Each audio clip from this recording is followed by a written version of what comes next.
So, quick question.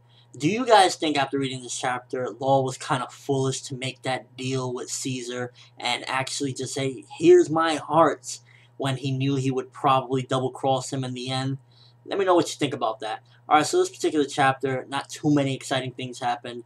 A couple weeks ago, we had a break. We took a week off, and I was hoping that we'd get some craziness because the last chapter ended off. We got shots of all sorts of crazy people that got me really hyped. I think it was Kid at the last chapter. We saw just like some really awesome stuff, and I was like, oh man, I can't wait. And this chapter definitely didn't have any of the exciting things I was hoping for, but there was still some interesting stuff in the chapter. For starters, I thought that the whole thing with the big smiley thing, it definitely got me a little bit more interested now, because in the end of the chapter we noticed that Caesar is losing control. He doesn't have control of the beast and the big glob, and is just going after anybody in sight. So I thought that was kind of interesting. It got me a little bit more intrigued in the whole big gel thing and whatnot, but I don't know how that's gonna be stopped, because again, it's a big ball of gel. It's a poisonous, all sorts of things, and it seems that it's controlled by those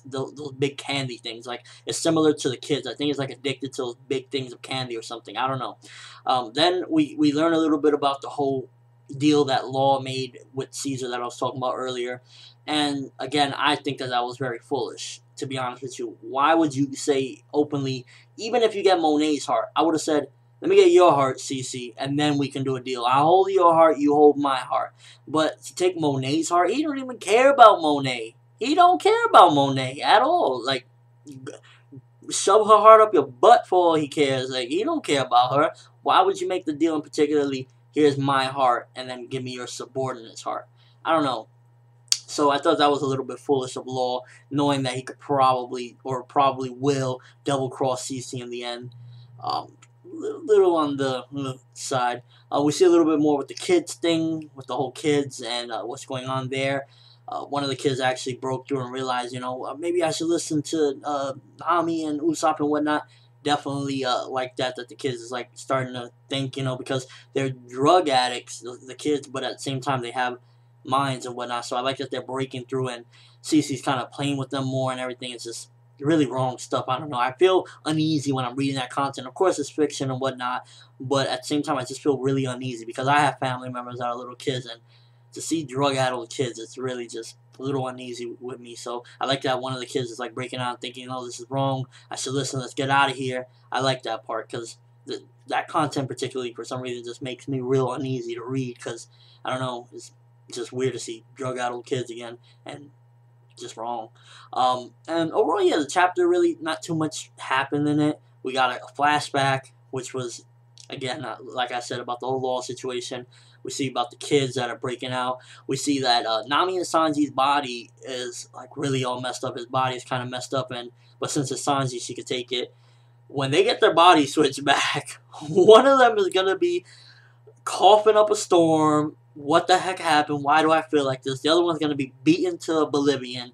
That's going to be a real funny moment. Mark my words. When all of them switch their bodies back finally, it's going to be a funny moment.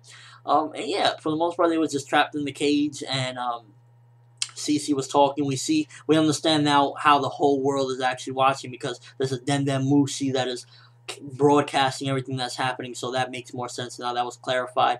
Never heard of really... Well, no, actually, yeah, Marineford, this was the same technology, I believe, that they used that made everyone see what Luffy did in Marineford. So, yeah. Also, we see the dragon. There was a dragon, and that was Vegapunk's dragon. Now, correct me if I'm wrong, but maybe it's a different dragon. That's the only thing I can think of. It probably is a different dragon, because didn't they slay the dragon at the beginning of, the arc when they got to Punk Hazard?